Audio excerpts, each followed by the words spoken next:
নমস্কার, আমি অ্যাস্ট্রোলজার জ্যোতিষ রায়। আর আপনারা দেখছেন জ্যোতিষ জ্ঞানমার্গ। আমি গত ভিডিওতে আমার চ্যানেলে আমি বলেছিলাম যে জ্যোতিষ কেন শেখা উচিত। তো সেক্ষেত্রে আমরা অষ্টমপতিকে লগ্নে আসলে কি হয় এবং জ্যোতিষ জানলে তার কি সুরক্ষা হয় আমি বলেছিলাম। আজকে আমরা আলোচনা করব অষ্টমপতি যদি লগ্নের দ্বিতীয় স্থানে অর্থাৎ ধনভাবে এসে উপস্থিত হয় তাহলে আমাদের কি হয় এবং জ্যোতিষ জানলে তার কি প্রতিকার বা সুরক্ষা আমরা পেতে পারি, সেই আলোচনা আজকের ভিডিওতে রয়েছে। আশা করি আপনারা ভিডিওর প্রথম থেকে শেষ অবধি দেখবেন, তাহলে হয়তো এই ভিডিওটি আজকে আপনার জন্য। তো যে কোনো লগ্নের ক্ষেত্রে অষ্টমপতি যদি ধনস্থানে আসে তাহলে ধনের নাশ হয়, আস্তে আস্তে অর্থনৈতিক অবস্থা, ব্যাংক ব্যালেন্স এবং বাড়িঘরের যে রত্ননদী থাকে, মূল্যবান সম্পদ থাকে, তার পরিমাণ আস্তে আস্তে কমে যেতে থাকে।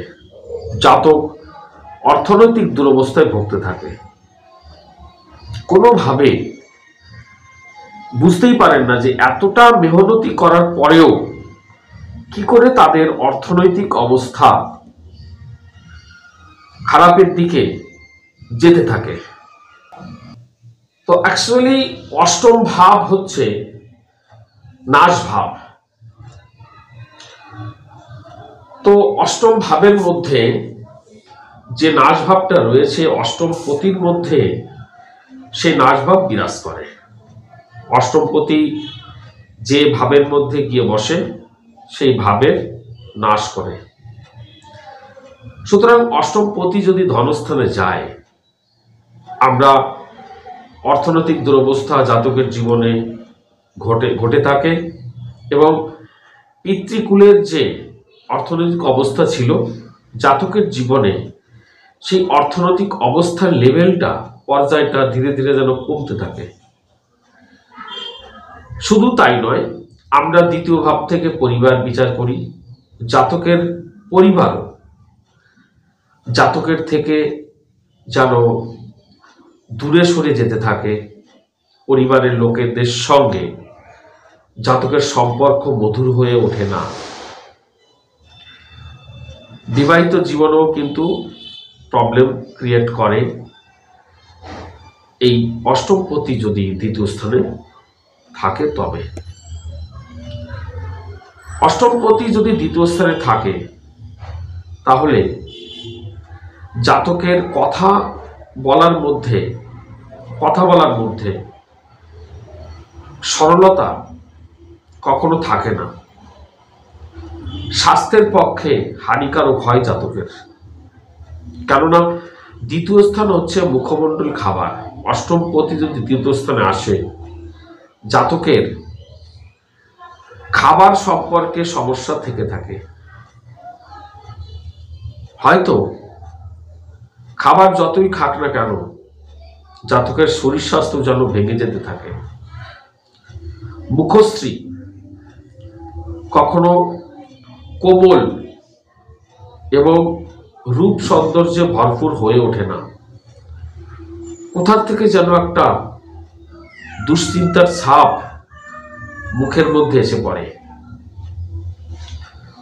অষ্টমপতি যদি দ্বিতীয় স্থানে আসে তবে শ্বশুরবাড়ির লোকেদের সঙ্গে সম্পর্ক খারাপ হয়ে যেতে থাকে।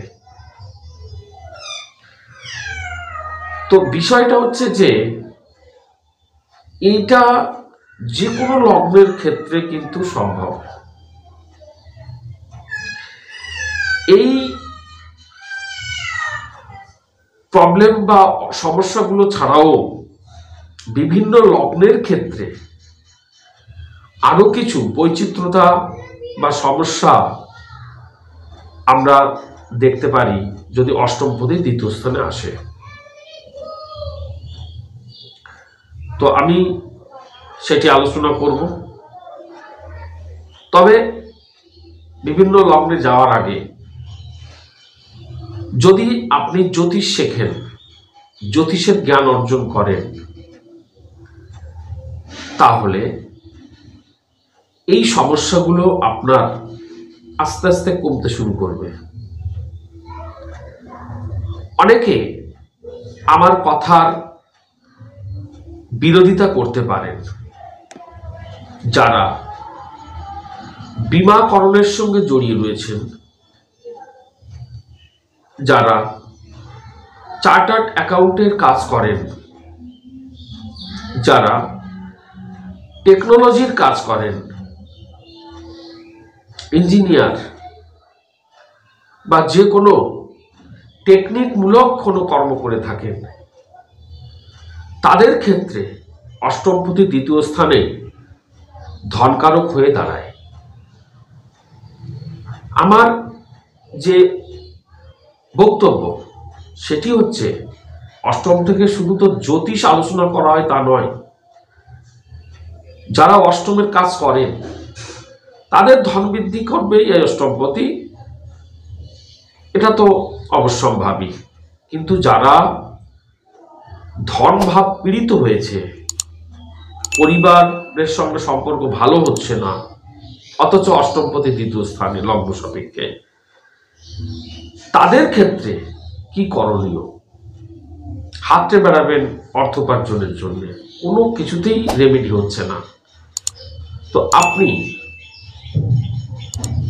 জ্যোতিষ শেখেন, অষ্টম বিদ্যার কাজ করেন, অথবা টেকনিক্যাল কোনো কর্ম করেন, অবশ্যই আপনার ধন বৃদ্ধি হবে, আকস্মিকভাবে হবে।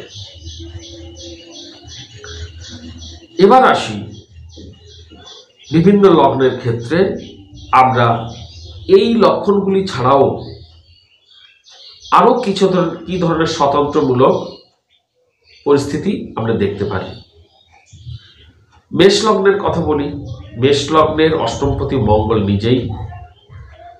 তো মেষ লগ্নের ক্ষেত্রে মঙ্গল যদি বৃষ রাশিতে ধনস্থানে থাকে, তো জাতক যদি টেকনিক্যালি না হন, জাতক যদি চার্টার্ড অ্যাকাউন্ট, বীমাকরণ বা জ্যোতিষ সংক্রান্ত জ্ঞান অর্জন করে না থাকেন, তাহলে জাতকের নিজের জন্যই নিজেই পরিবারের সঙ্গে কলহ বিবাদে জড়িয়ে পড়েন, পরিবারের সঙ্গে সম্পর্ক ভালো হয় না, এবং নিজেই অর্থ সংকোচনের প্রধান কারণ হয়ে দাঁড়ায়। শুধু তাই নয়, জাতকের বুদ্ধির মধ্যে একটা চঞ্চলতা দেখা যায়, জাতকের কথাবার্তার মধ্যে একটা তীক্ষ্ণ শার্পনেস বা ক্রোধমূলক মনোভাব ভাষার মধ্য দিয়ে প্রকাশিত হয়। বিভিন্ন ব্যক্তির সঙ্গে কথা বলতে গিয়ে জাতক যেন উত্তেজিত হয়ে পড়েন। মশলা জাতীয় খাবার ছাড়া অনেক সময় এই মেষ লগ্নের জাতক জাতিকাদের পছন্দ হয় না। তবে এক্ষেত্রে যদি জাতকের পিতা বা মাতা বা পূর্বপুরুষ যদি তার আকস্মিক মৃত্যু হয়ে থাকে, তবে তাদের বিষয় সম্পত্তি জমি জমার হঠাৎ প্রাপ্তি ঘটতে পারে মেষ লগ্নের ক্ষেত্রে। আর যদি ধনপীড়া হয়, কোনো উপায় খুঁজে পাচ্ছেন না, তাহলে অবশ্যই অষ্টমপতির জন্য অষ্টমপতি রেমেডি স্বরূপ আপনি জ্যোতিষ শিখতে পারেন। এক্ষেত্রে আর একটা কথা বলবো, অবশ্যই যদি আপনি বিবাহিত হন, শ্বশুরবাড়ির সঙ্গে সম্পর্ক ভালো রাখেন। হয়তো সেক্ষেত্রেও আপনার ধন হ্রাসের বা ব্যাংক ব্যালেন্স বৃদ্ধির সম্ভাবনা রয়েছে। ধন হ্রাসের থেকে আপনি মুক্তি পেতে পারেন যদি আপনি শ্বশুরবাড়ির সঙ্গে সম্পর্ক ভালো রাখেন। এবং আমি বলবো যে অষ্টমপতি যদি দ্বিতীয় স্থানে থাকে মেষলগ্নের ক্ষেত্রে, অনেক সময় জাতকের স্ত্রী বিবাহের পর তো জাতকের স্ত্রীর ইনকামের দ্বারা ধন বৃদ্ধি হতে পারে, অথবা বিবাহ পর্যায়ে জাতক যৌতুক স্বরূপ বেশ কিছু অর্থ পেতে পারেন মেষলগ্নের ক্ষেত্রে। আসিবার বৃষলগ্নের ক্ষেত্রে, তো বৃষলগ্নের অষ্টমপতি বৃহস্পতি যদি মিথুন রাশিতে এসে বসে, সেক্ষেত্রে জাতকের ধন হ্রাসের কারণ হবে বিভিন্ন সামাজিক সম্পর্ক, গুরুস্থানীয় ব্যক্তি। আপনি সোশ্যাল থেকে ভালো কিছু নাও পেতে পারেন, আপনার আত্মীয়বর্গের সঙ্গে সম্পর্ক খারাপ হতে পারে, খাদ্যের চাহিদা অসম্ভব বেড়ে যেতে পারে। আপনার অবশ্যই বংশমর্যাদা একটা সুনাম খ্যাতি রয়েছে, বৃহৎ বংশের মানুষ আপনি। অবশ্যই আপনার গৃহ পরিবেশের কালচার সংস্কৃতি ভালো। আপনার শৈশব বয়সের লেখাপড়া মাতৃসুখ যথেষ্ট ভালো হয়, কিন্তু যত দিন যাবে ধীরে ধীরে দেখতে পাবেন আপনার খাদ্যের চাহিদা বেড়ে যাচ্ছে, আপনার লিভার কন্ডিশনটাকে সমস্যায় ফেলে দিচ্ছে। দেখবেন আপনার বংশের সঙ্গে, আপনার বংশের লোকজনের সঙ্গে আপনার একটা দূরত্ব বজায় রয়েছে। ব্যাংক ব্যালেন্স হয়তো ঘাটতি দেখা দেবে।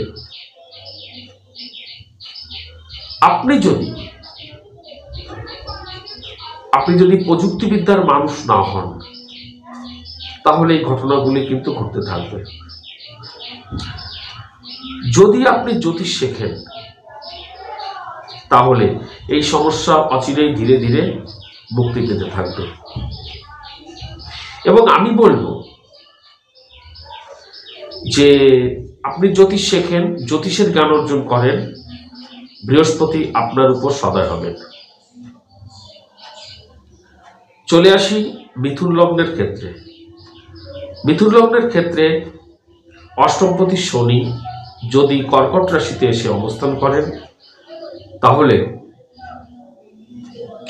আপনার ধন হ্রাসের কারণ হবে আপনার বাড়িতে যে সমস্ত চাকর চাকরানি রয়েছে, বাড়িতে যারা সেবা দিয়ে থাকেন, শ্রমিক মজুরি যারা রয়েছে, তাদের থেকে সাবধানে থাকতে হবে। কারণ তারা আপনার বাড়ির অর্থ সম্পদ হ্রাসের কারণ হবে। চুরি হতে পারে বা আস্তে আস্তে আপনার ধন হ্রাস হয়ে যাবে। তো আমি বলবো তাদেরকে অবশ্যই যত্নবাদী করেন, তাদের সঙ্গে ঝগড়া বিবাদে যাবেন না, তাদের প্রতি একটু সজাগ রাখেন এবং গৃহ পরিবেশে তাদের সংখ্যা কমিয়ে দিয়ে আপনাকে অবশ্যই বেশি শ্রমদান করতে হবে এবং ফ্যামিলির প্রতি, খাবারের প্রতি আপনাকে একটু যত্নশীল হতে হবে। মিথুন লগ্নের ক্ষেত্রে কর্কট রাশিতে যদি শনি আসে, তাহলে সাধারণত জাতকের খাদ্যের চাহিদা কমতে থাকে এবং জাতক খুব নিম্নমানের খাবার গ্রহণ করে থাকে। যদি আপনি জ্যোতিষ শেখেন, তাহলে কিন্তু এই যে সমস্যাগুলো, অর্থহ্রাস, খাদ্যের নিম্নমানতা, মুখের মধ্যে একটা লাবণ্য শক্তি হারিয়ে যাওয়া,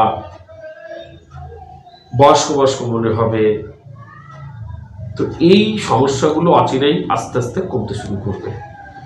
দেখবেন হঠাৎ করে তারাই আপনার অর্থ বৃদ্ধির কারণ হয়ে দাঁড়াবে। জ্যোতিষ শিখতে পারেন। চলে আসি কর্কট লগ্নের ক্ষেত্রে। তো কর্কট লগ্নের ক্ষেত্রে সিংহ রাশিতে যদি শনি অবস্থান করেন,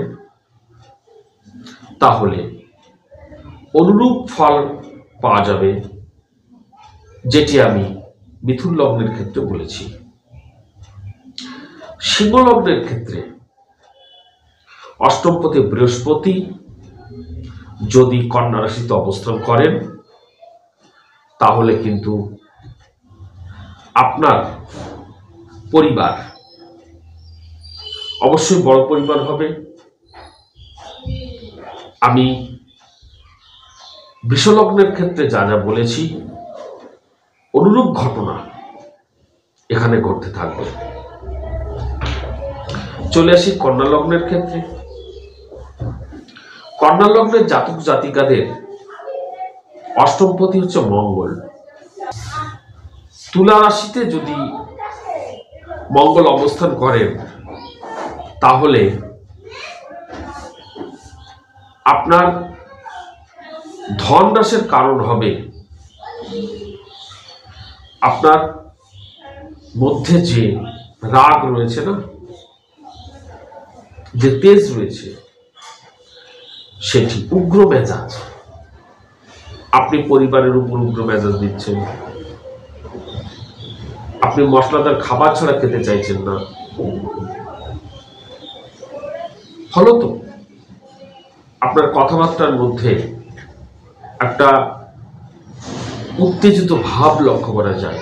হঠাৎ করে রেগে যেতে পারেন আপনি।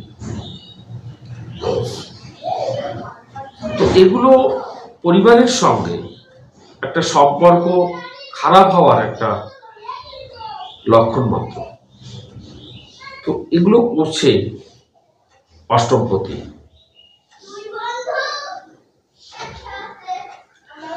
তো সেক্ষেত্রে আপনার ভাই ব্রাদার যারা আছে, তারাও কিন্তু আপনার অর্থ হ্রাসের কারণ হয়ে দাঁড়াতে পারে। তো যদি কেউ টেকনিক্যাল লাইনের, ইলেকট্রনিক্স বা ইলেকট্রিক্যাল কোনো কাজের সঙ্গে জড়িয়ে যান, বা গৃহ নির্মাণ সংক্রান্ত কোনো কাজ করেন, সেক্ষেত্রে তাদের ধন বৃদ্ধি হতে পারে। প্রপার্টি সংক্রান্ত কোনো কর্ম করলে, পুরনো বিল্ডিং কিনে তো তারা যদি সেটাকে ধ্বংস করে দিয়ে নতুন ইমারত করেন, অর্থাৎ প্রমোটারি যে বিজনেসটা রয়েছে যদি আপনি করেন, সেক্ষেত্রে আপনার ধন বৃদ্ধি হতে পারে। অন্যথায় যদি ধন হ্রাস হয়ে থাকে, আপনি অ্যাস্ট্রোলজি বা জ্যোতিষবিদ্যা গ্রহণ করে দেখেন, অচিরেই আস্তে আস্তে আপনার ধন হ্রাস হবে, মেজাজ, পরিবারের সঙ্গে সম্পর্ক ধীরে ধীরে ভালো হতে থাকবে। যদি আমরা তুলা লগ্ন ধরি, তাহলে তুলা লগ্নের ক্ষেত্রে অষ্টমপতি শুক্র যদি বৃশ্চিক রাশিতে আসে, তাহলে জাতকের অর্থের সম্ভাবনা, মানে সোনার চামচ মুখে নিয়ে জন্মায় এরা। কিন্তু জাতকের পরিবারের লোকজন সুখে বিরাজ করে, গাড়ি বাড়ি থাকে, এমনকি বাড়ির প্রত্যেকটা মানুষ সুখাদ্য, দামি দামি পোশাক অলংকার ব্যবহার করতে লক্ষ্য করা যায়। একটা সুখী পরিবার লক্ষ্য করা যায়। এবং জাতকের দায়িত্ব পরিবারের প্রতি প্রধান হয়ে যায়, কুটুম্ব ভাব ভালো হয়। কিন্তু এত ভালোর পরেও জাতকের কোথা থেকে যেন হঠাৎ করে বৈবাহিক জীবনে প্রবলেম চলে আসে, ধনস্থানের ঘাটতি হঠাৎ হঠাৎ করে আসে। হ্যাঁ, বৈবাহিক সম্পর্কে জাতক শ্বশুর বাড়ির থেকে হোক বা স্ত্রীর ইনকামের থেকে হোক জাতকের ব্যাংক ব্যালেন্স বাড়তেই পারে। কিন্তু অন্যথায় জাতকের নিজের চেষ্টায় যে ধন সঞ্চয় করবে সেক্ষেত্রে কিন্তু প্রবলেম আসতে পারে। যদি আপনি টেকনিক্যাল নলেজের অধিকারী না হন, তো যদি এরকম ঘটনা ঘটে, আপনি এর থেকে সুরক্ষা পেতে অবশ্যই জ্যোতিষ জ্ঞান অর্জন করতে পারেন। চলে আসি বৃশ্চিক লগ্নের ক্ষেত্রে। বৃশ্চিক লগ্নের ক্ষেত্রে অষ্টমপতি বুধ যদি ধনু রাশিতে এসে অবস্থান করে, তাহলে দেখবেন ব্যবসায়িক সম্পর্কে, যদি আপনি ব্যবসা করতে চান বা বই পুস্তকের কোনো কর্ম করেন, তাহলে কিন্তু সেক্ষেত্রে আপনার বিজনেস বা ব্যবসা খুব ভালো হবে না। ছোট পরিবার অবশ্যই থাকবে, জাতকের মধ্যে মুখে হাসি থাকতেই পারে, জাতককে দেখতে অনেকটা বাচ্চা বাচ্চা লাগে অনেক সময়, মানে বয়সটা ঠিক বোঝা যায় না। কিন্তু এই সমস্ত মানুষের ক্ষেত্রে নার্ভের সমস্যা সাধারণত এসে যায়। মুখে অনেক সময় স্কিনের প্রবলেম দেখা দিতে পারে। অনেক সময় ধন হ্রাস হয়ে থাকে। তো যদি দেখা যাচ্ছে যে ধন হ্রাস হচ্ছে, সেক্ষেত্রে আপনি অবশ্যই জ্যোতিষ জ্ঞান অর্জন করতে পারেন। জ্যোতিষ চেম্বার করার কথা বলছি না, জ্যোতিষ জ্ঞান অর্জন করতে পারেন। তাহলে দেখবেন আপনার এই সমস্যাগুলো অচিরেই কমবে, আমি আশা করি। ধনু লগ্নের ক্ষেত্রে অষ্টমপতি চন্দ্র যদি মকর রাশিতে আসে, সেক্ষেত্রে আপনার অর্থহ্রাসের কারণ আপনার মাকে মনে হতে পারে। মুখশ্রীতে লাবণ্য শক্তি থাকা সত্ত্বেও একটা বয়স্ক ছাপ পড়ে যায়। দুধ বা দুগ্ধ জাতীয় দ্রব্য আপনার অপ্রিয় হয়ে উঠতে পারে। আপনার ধনস্থানে ঘাটতি থাকতে পারে। আপনি এত মিষ্টি কথা বলেন, তারপরেও লোকের সঙ্গে কেমন বৈরী সম্পর্ক তৈরি হয়ে যায়, লোকে আপনাকে ভুল বুঝতে শুরু করে। এত চেষ্টা করার পরেও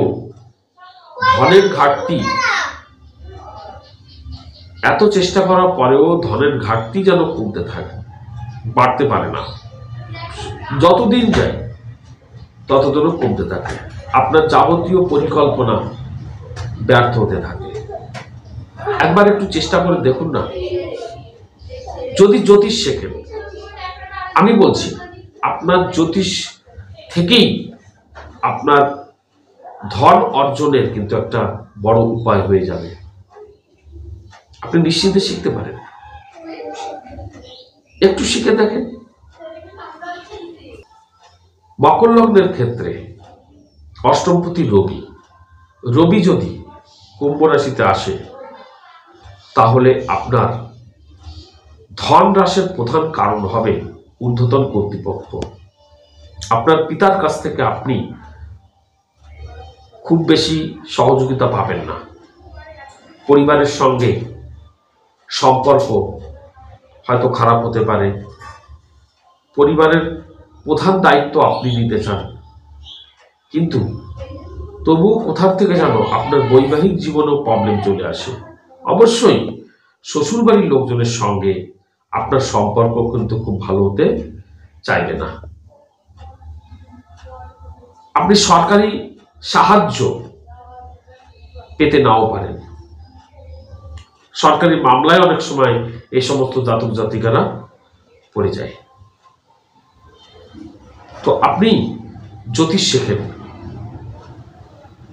শেখেন এবং আমি বলবো আপনি যদি জেমস্টোন বা পাথরের উপরে বেশি জোর দেন, পাথর সেলের উপরে জোর দেন, জুয়েলারি করতে পারেন এবং সেটাই জেমস্টোন ব্যবহার করেন, বিক্রি করেন, লেনদেন করেন, তাহলে দেখবেন ঘটনা উল্টে গাইতে শুরু করেছে। আপনার অর্থের প্রাচুর্যতা সেখান থেকে আসবে। অ্যাস্ট্রোলজি বলছে করেন, আপনি একবার টেস্ট করে দেখেন। চলে আসি কুম্ভ লগ্নের ক্ষেত্রে। কুম্ভ লগ্নের ক্ষেত্রে অষ্টমপতি বুধ, সে যদি মীন রাশিতে অবস্থান লাভ করে তাহলে আপনার অর্থ হ্রাসের কারণ কিন্তু বিভিন্ন শিক্ষা প্রতিষ্ঠান হয়ে যাবে। আপনি যদি জ্যোতিষ শেখেন তাহলে কিন্তু সেই সম্ভাবনা অনেক গুণ বেড়ে যাবে। কারণ মীন রাশিতে বুধ কিন্তু নিচস্থ হয়ে যায় অষ্টমপতি রূপে, তো সেখানে একটা ঘাটতি দেখা দেবে। আপনি জ্যোতিষ শিখলে বুধের কার্যকারী শক্তি বেড়ে যাবে, যদিও সে পঞ্চমপতি। সুতরাং পুত্রের দ্বারা জাতকের অবশ্যই ধন বৃদ্ধির কারণ হবে। আপনি আপনার সন্তান জন্মের পরে দেখবেন আপনার ধন বৃদ্ধি হতে থাকবে, পরিবারের সঙ্গে সম্পর্ক মধুর হতে শুরু করবে। কিন্তু সন্তানের জন্মের আগ পর্যন্ত আপনি আর্থিক বিড়ম্বনায় ভুগতে থাকবেন। সুতরাং জ্যোতিষ শিখতে পারেন। চলে আসি মীন লগ্নের ক্ষেত্রে। মীন লগ্নের ক্ষেত্রে অষ্টমপতি শুক্র, সে যদি মেষ রাশিতে অবস্থান করে তাহলে সেক্ষেত্রে আপনার খাবারের প্রতি চাহিদা, শৌখিনতা বৃদ্ধি পাবে। আপনি দেখবেন সর্বদাই যেন আপনি কানের মধ্যে ইয়ারফোন দিয়ে মোবাইলে গান শুনতে শুরু করেছেন। খাবারের প্রতি একটা ইচ্ছা, খাবারের প্রতি আগ্রহ যেন বেশি হবে। মুখশ্রী খুব সুন্দর হবে, কিন্তু কোথার থেকে যেন আপনার বৈবাহিক জীবনে একটা সম্পর্কের চিড় ধরে যাবে। গুপ্ত যে রোগগুলো রয়েছে ছেলে এবং মেয়ে উভয় ক্ষেত্রে, তারা মীন লগ্ন জাতক জাতিকা, তাদের ক্ষেত্রে প্রবলেমগুলো চলে আসে। ধন বৃদ্ধির কারণ মহিলারা অবশ্যই হবে, আবার ধন হ্রাসের কারণ কিন্তু মহিলাদের থেকে হতে পারে। আপনি যদি জ্যোতিষ শেখেন তাহলে অবশ্যই এই ঘটনার বৈপরীত্য আনবে। ধন বৃদ্ধি থাকবে, মহিলাদের সঙ্গে সম্পর্ক ভালো হবে, গুপ্ত রোগ আস্তে আস্তে করে আপনার শরীর থেকে নষ্ট হতে শুরু করবে, আপনার পরিবারের সঙ্গে সম্পর্ক ভালো হতে শুরু করবে পূর্বের ন্যায়। তো এটা হচ্ছে ব্যাপার। আমি মেষ থেকে মীন লগ্ন পর্যন্ত 12টা লগ্নের ক্ষেত্রে অষ্টমপতি দ্বিতীয়তে আসলে কি হয় বলেছি। আপনারা অবশ্যই যাদের অষ্টমপতি দ্বিতীয় স্থানে এসে বসে রয়েছে, আমার কথা একটু মিলিয়ে নেবেন। আমি আশা করি আমার কথার বোধগম্যতা অনুসারে আপনারা রেজাল্ট অবশ্যই পাবেন। তো এরপরে আমি যে ভিডিওটা আনবো সেটি হচ্ছে অষ্টমপতি থার্ড হাউসে অর্থাৎ তৃতীয়ভাবে আসলে কি হয় আমি দেখাবো। তো আলোচনা করতে গিয়ে অনেক কথা আমার বলতে হয়, কিন্তু 12টা লগ্ন এবং এত কথা বললে সময়ের একটা ব্যাপার আছে, আমরা এতটা সময় দিতে পারি না ইউটিউবে, অনেক কথা বাকি থেকে যায়। আপনারা যদি কেউ জ্যোতিষ শিখতে চান, আমার স্ক্রিনে দেওয়া যে নম্বরটা আছে 9647079942 নম্বরে যোগাযোগ করেন, হোয়াটসঅ্যাপ করেন। ফোন করলে ফোনে পাবেন না, ওই নম্বরে হোয়াটসঅ্যাপ করেন, লিখবেন আমি জ্যোতিষ শিখতে চাই, অমুক জায়গা থেকে বলছি। আর যদি আমার ভিডিও ভালো লাগে অবশ্যই একটা লাইক দেন, মন্তব্য করেন এবং আমার ভিডিওটা শেয়ার করেন। তবে আমি বৈদিক জ্যোতিষ শেখাই, আমার নিজস্ব একটা প্রসেস আছে, সেই প্রসেসে আপনি অনলাইন অফলাইন দুটোতেই শিখতে পারেন। অফলাইনে শিখলে সোদপুরে বর্তমানে আমার অবস্থান, আমার চেম্বার, তো আপনারা সোদপুরে এসে শিখতে পারেন, কলকাতা সোদপুর। আর অনলাইন করলে বাড়িতে বসে আপনার সাধারণ ফোনের মাধ্যমে আপনি জ্যোতিষ শিখতে পারেন। আজকে তাহলে এইটুকু, ভালো থাকবেন।